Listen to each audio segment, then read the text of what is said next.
June 6, 1944, 00:15 hours. Strongpoint WN-62, Omaha Beach. Gefreiter Heinrich Severloh carefully cleaned the barrel of his MG-42 machine gun in the concrete bunker overlooking the channel. In his pocket he carried a letter from his girlfriend in Metzingen, promising to wait for him until the war's victorious end. "The invasion will be their grave. We will throw them back into the sea within hours."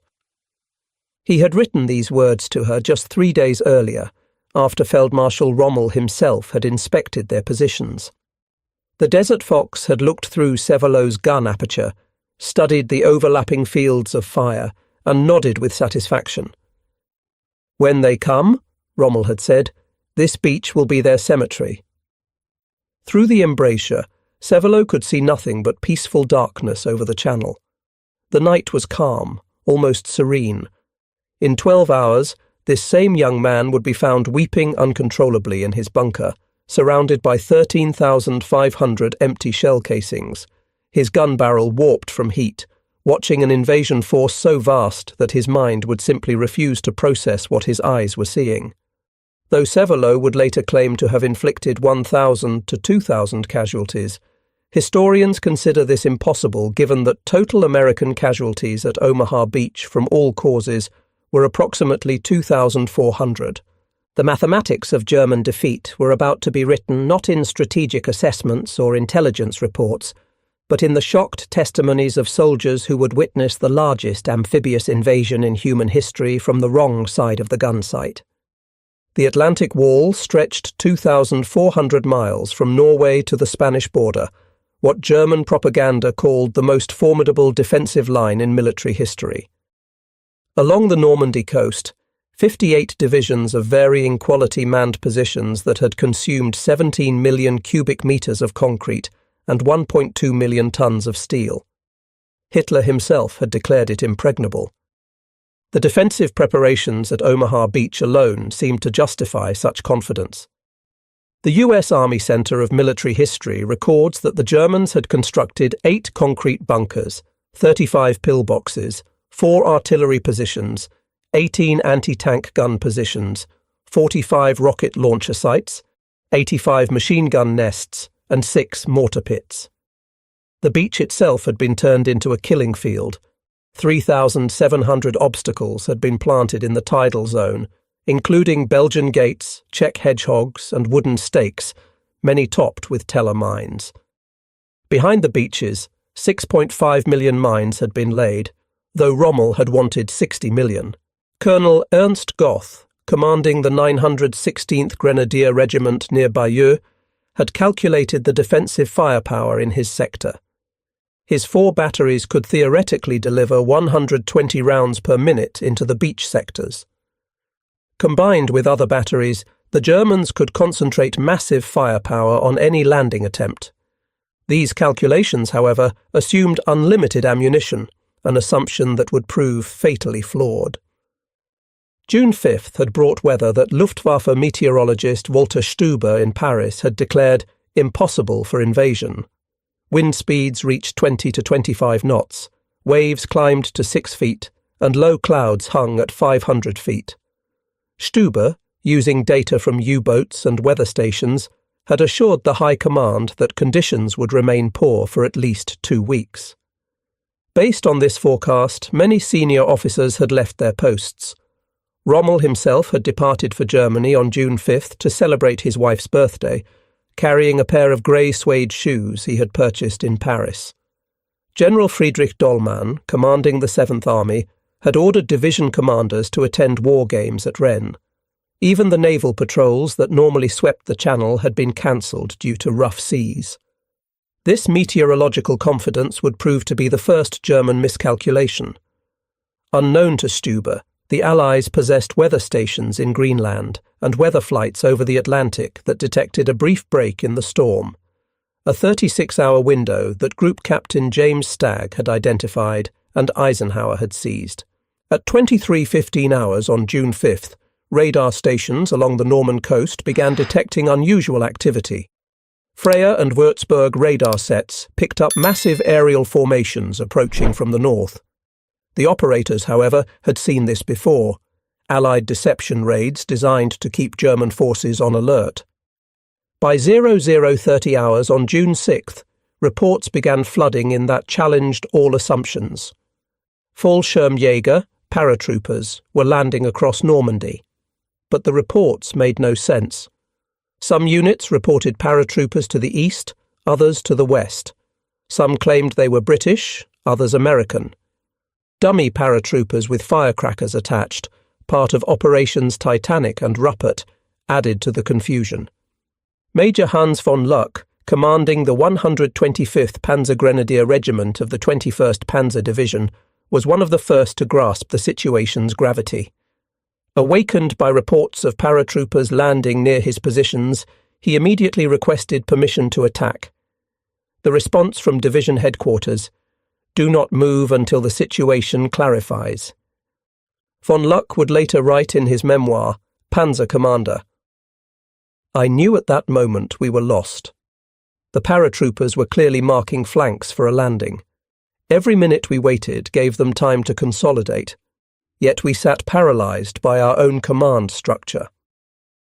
June 6th, 0530 hours. As the first grey light began to illuminate the channel, German observers in forward positions began reporting something that their training had never prepared them for. Werner Pluskat, whose presence at the coast remains disputed by some historians, including Heinrich Severloh himself, was credited in some accounts with being among the first to report the armada. What is certain is that German observers across the Normandy coast witnessed from horizon to horizon a sea covered with vessels. Not dozens, not hundreds, but thousands. Ships of every size and description, from massive battleships to tiny landing craft, spreading across the channel like a grey carpet.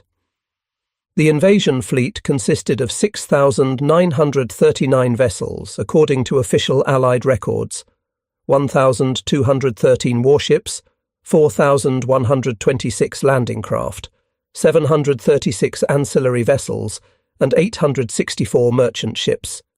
It was the largest naval armada ever assembled in human history. To the German defenders, raised on propaganda about Allied weakness and division, the sight was psychologically devastating. Bernhard Fröking, an artillery officer at WN-62 who would be killed later that day, reportedly told his men that they were witnessing the whole world arriving on their doorstep. At 0535 hours, the naval bombardment commenced. Nothing in the German defenders' experience, not the Eastern Front, not the heaviest RAF raids, had prepared them for what followed. The battleship USS Texas alone fired 255 14-inch shells at Point du Hoc in 34 minutes, according to Naval History and Heritage Command records. HMS Warspite, the first ship to open fire on D-Day at approximately 0500 hours, would deliver over 300 15-inch shells in the first 2 days, including 96 rounds fired at German positions on June 9th. The cumulative bombardment from the naval force exceeded anything the Wehrmacht had previously encountered. According to German veterans' accounts collected by the German Federal Archives, concrete bunkers designed to withstand any bombardment cracked under the naval gunfire. Men were buried alive, dug out and buried again as shells continued to rain down. The psychological impact was as devastating as the physical destruction. These fortifications in which they had placed absolute confidence were crumbling like sandcastles. As the naval bombardment continued, the Luftwaffe's response revealed the true desperation of the German position. Oberst Josef Pips Priller, commanding Jagdgeschwader 26, received orders to attack the invasion fleet with his entire force. His response, recorded in the Wing's war diary: "What entire force? I have 2 planes." The Luftwaffe, which had promised air superiority over any invasion, could muster only 319 sorties on D-Day, against 14,674 Allied sorties, according to U.S. Navy Office of Naval Intelligence records. Priller and his wingman, Unteroffizier Heinz Wodarczyk, made the only Luftwaffe attack on the beaches during the morning of June 6th, strafing Sword Beach once in their FW-190A-8 fighters before fleeing from overwhelming Allied fighter cover. This single strafing run by two planes against an invasion force of thousands became a symbol of German impotence. The promised knights of the air, who would darken the skies over any invasion, had been reduced to a futile gesture. At 0630 hours, the first assault waves hit the beaches. German defenders, despite the bombardment, manned their positions and opened fire. What followed was carnage that shocked even hardened veterans. Heinrich Severloh, the machine gunner at WN-62, began firing at 0635 hours. His position, one of the few undamaged by the bombardment, commanded perfect fields of fire across Omaha Beach. In his 2005 memoir, WN-62 Erinnerungen an Omaha Beach, he stated he fired 13,500 rounds over 9 hours. While Severloh claimed massive casualties, military historians note that his position, though deadly, was one of many factors in the Omaha Beach casualties, and specific numbers cannot be verified. What is certain is that his MG-42, firing at a rate of 1,200 rounds per minute in short bursts, contributed significantly to what became known as Bloody Omaha. The German defenders began experiencing what military historians would later term material shock, the mental breakdown caused by confronting overwhelming force.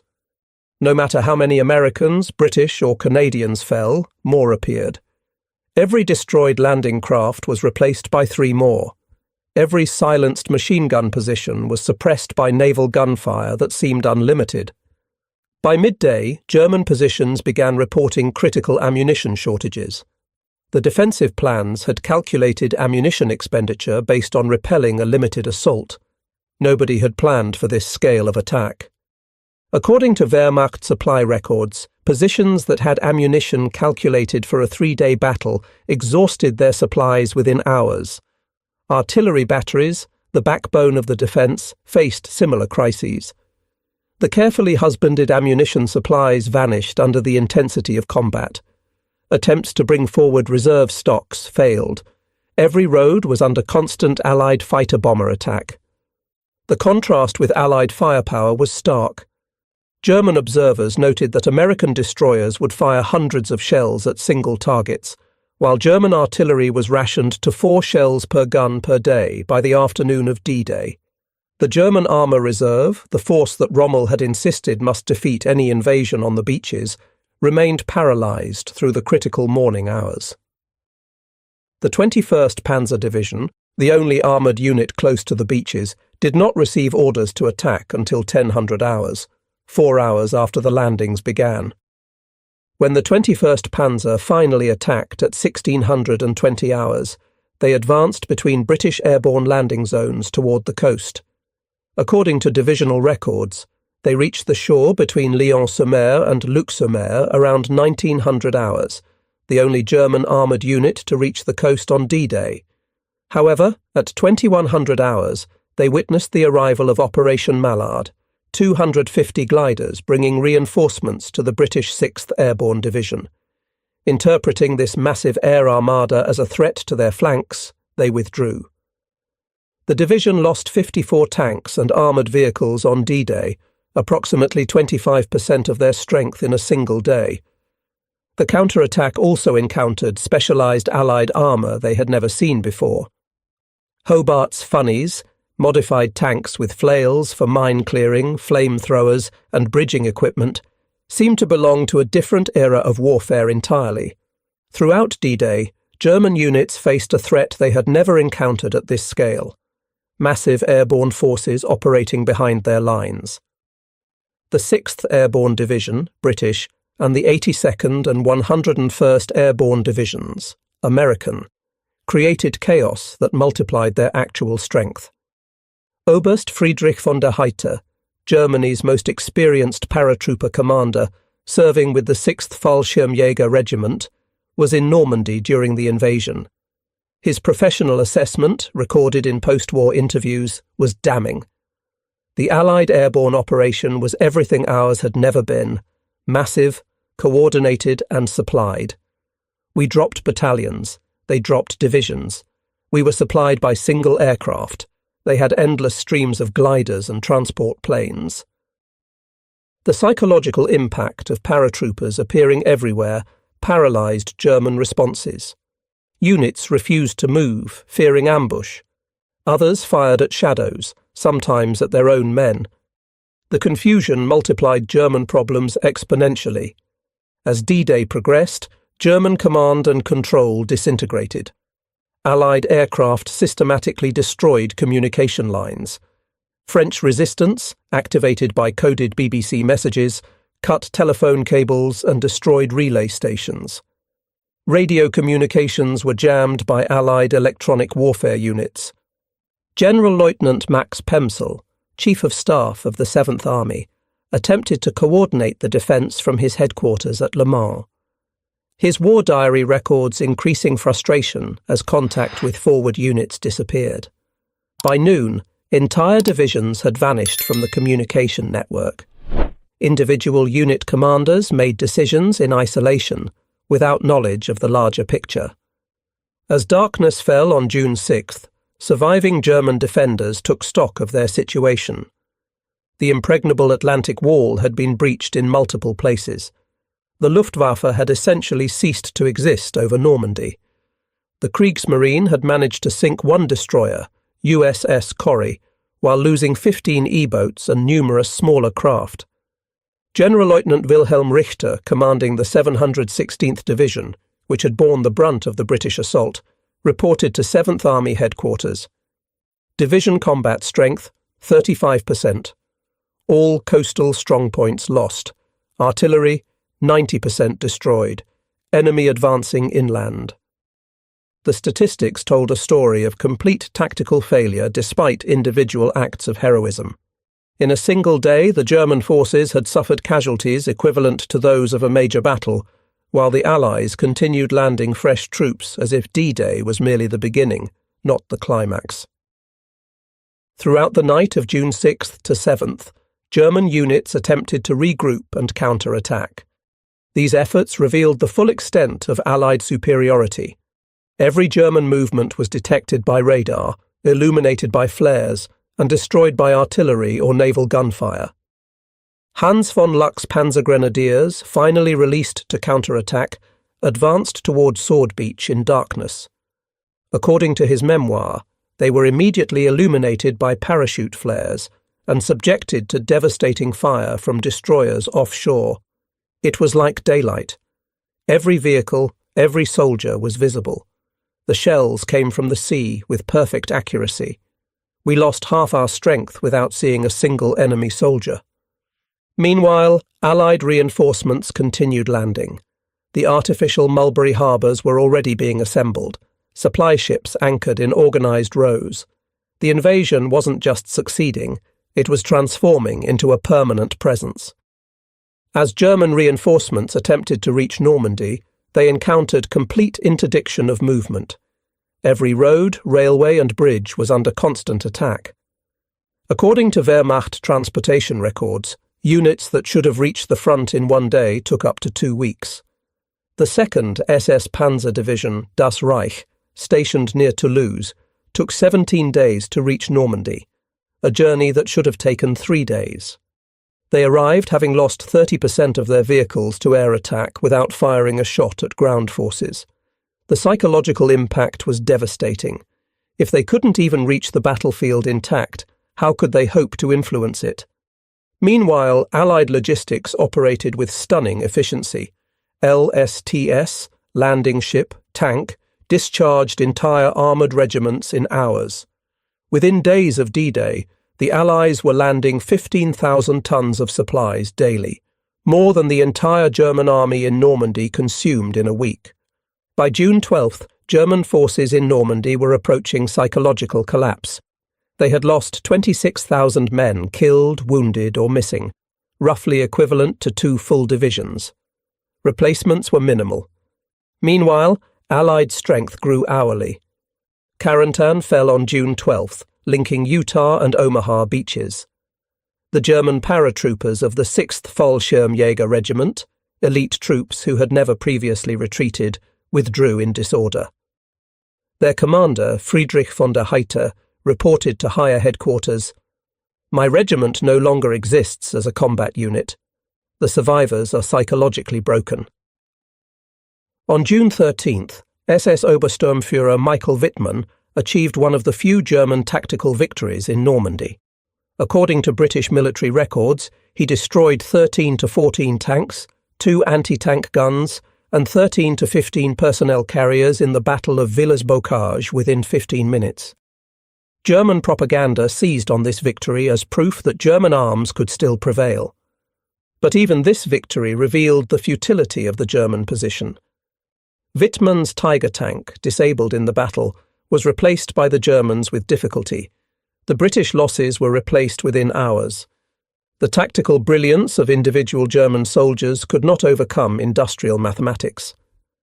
Wittmann himself, with 138 confirmed tank kills across all fronts, was killed on August 8th when his Tiger was destroyed, whether by British gunner Joe Eakins of the Northamptonshire Yeomanry or Canadian forces remains disputed. The Wehrmacht's greatest tank ace was eliminated by an enemy that could afford to trade 10 tanks for 1 Tiger. The fall of Cherbourg on June 26th provided another psychological blow. This major port, fortified over 4 years and garrisoned by 21,000 men, was supposed to hold for months. It fell in 5 days of serious fighting.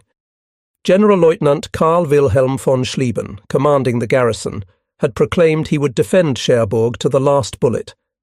Instead, he surrendered on June 26th. In his post-war interrogation, he explained that resistance became meaningless against unlimited enemy resources, a theme that would echo throughout German accounts of Normandy. Operation Cobra, beginning July 25th, delivered the knockout punch to German forces in Normandy. According to official US Army Air Force records, the preparatory bombardment involved 1,503 heavy bombers, 380 medium bombers, and 550 fighter bombers, dropping over 4,100 tons of bombs in a concentrated area just 7,000 yards wide and 2,500 yards deep.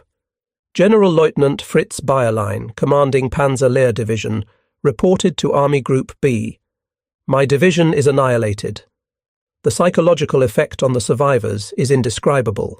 They are no longer soldiers, but broken men." The bombing was so intense that it killed Lieutenant General Leslie McNair, the highest-ranking American officer killed in the European theatre, who was observing from what was thought to be a safe distance. If American generals weren't safe from their own firepower, what chance did German soldiers have? The Falaise Pocket, August 12th to 21st, became the graveyard of German forces in Normandy. According to Allied intelligence reports confirmed by post-war German records, approximately 10,000 Germans died in the pocket and 50,000 were captured. Over 300 tanks and armoured vehicles were destroyed, along with 2,500 other vehicles. German soldiers attempting to escape described scenes of apocalyptic destruction.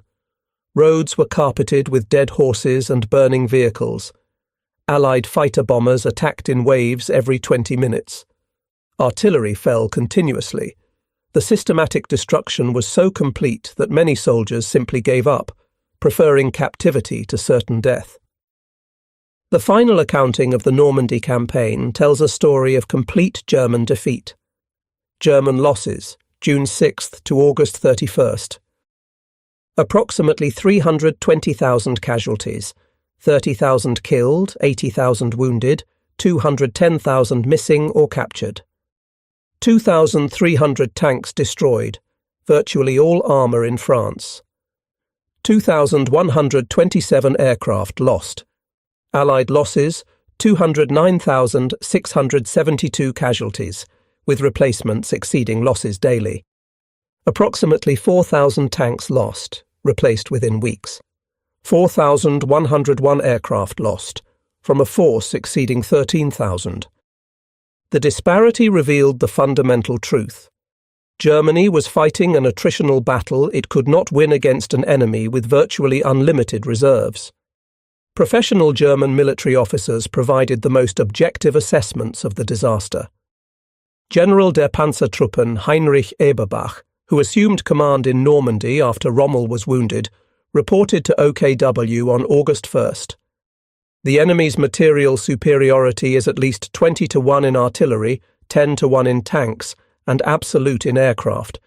He can replace all losses within days. We cannot replace anything. General Hans Speidel, Rommel's chief of staff, wrote in his 1949 memoir, "Normandy proved that courage alone could not overcome industrial supremacy. We faced an enemy who had mechanized not just warfare but victory itself." General Feldmarschall Erwin Rommel left the most powerful testament to the Normandy experience. In his final report to Hitler on July 15th, 2 days before being severely wounded by Allied aircraft, he wrote, "The troops are fighting heroically everywhere, but the unequal struggle is nearing its end. The enemy's overwhelming superiority in men and material is beginning to tell. I must beg you to draw the necessary conclusions without delay." This was military language for complete defeat. Rommel, Germany's most celebrated commander, was telling Hitler that the war was lost. The Normandy campaign revealed that World War II had become a production war. German soldiers witnessed American industrial capacity that defied their comprehension.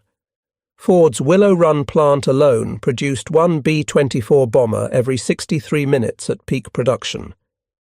American factories produced 96,000 aircraft in 1944. Allied ammunition expenditure in one day exceeded German production in a month. A single American division consumed more supplies daily than an entire German corps. Hans von Luck, reflecting on Normandy in his memoir, wrote, "We learned that modern war was not about tactics or courage, but about production. The Americans had turned war into an industrial process. They manufactured victory on assembly lines. The German soldiers who survived Normandy were psychologically transformed. They had witnessed the complete invalidation of everything they had been taught about warfare, racial superiority, and national destiny." Heinrich Severloh, the machine gunner of WN-62, spent the rest of his life haunted by his D-Day experience. In his 2005 memoir, he wrote about meeting American D-Day veterans. "We all realized we had been young men thrown into an industrial slaughterhouse. My 13,500 rounds meant nothing against their unlimited replacements." Friedrich von der Heydte, the paratrooper commander, became a professor of international law after the war. He wrote, "Normandy taught us that the era of warrior heroes was over. War had become a matter of industrial capacity, and we had challenged the world's greatest industrial power with horses and outdated dreams. D-Day, from the German perspective, was not merely a military defeat, it was a complete ideological and psychological collapse. Soldiers who had conquered most of Europe discovered that everything they believed about their enemies, their cause, and their capabilities was catastrophically wrong. They had expected to face weak, divided democracies. Instead, they encountered an alliance that had transformed war into an industrial process of overwhelming efficiency. They witnessed democracy's arsenal in action: unlimited ships, planes, tanks, and supplies flowing from factories whose capacity exceeded German comprehension. The German defenders of Normandy learned that modern war was won not on battlefields, but in factories, not by the bravest soldiers, but by the most productive societies.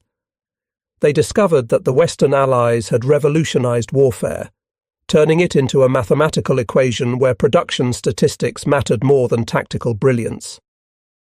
Heinrich Severloh began June 6th believing the invasion would be thrown back within hours. He ended it surrounded by thousands of empty shell casings. Watching endless waves of Allied reinforcements land on the beach his position was supposed to control. His experience embodied the larger German tragedy in Normandy. Tactical success drowned in strategic impossibility. The beaches of Normandy became not just a battlefield, but a revelation. German soldiers witnessed the future of warfare, and it belonged to the societies that could produce the most material and apply it most efficiently. They had brought courage, training, and determination to the battle. The Allies brought unlimited industrial production. In trying to hold back the Allied invasion, the German defenders might as well have been trying to hold back the tide itself. They fired until their barrels melted, fought until their ammunition ran out, and watched as the Allies simply brought more of everything. The mathematics of modern war had rendered their courage irrelevant. The German soldiers who faced D-Day learned history's hardest lesson. In the age of industrial warfare, nations that could not match their enemy's production were doomed to defeat, regardless of their soldiers' skill or sacrifice. They began June 6th as warriors of the Third Reich and ended it as witnesses to the arsenal of democracy in its full, terrifying efficiency. Their defeat was not just military but total, a crushing demonstration that the Nazi vision of racial superiority and military dominance had collided with the reality of Allied industrial supremacy and shattered completely. The invasion they had promised to throw back into the sea had instead swept them away, carrying with it the last illusions of German victory.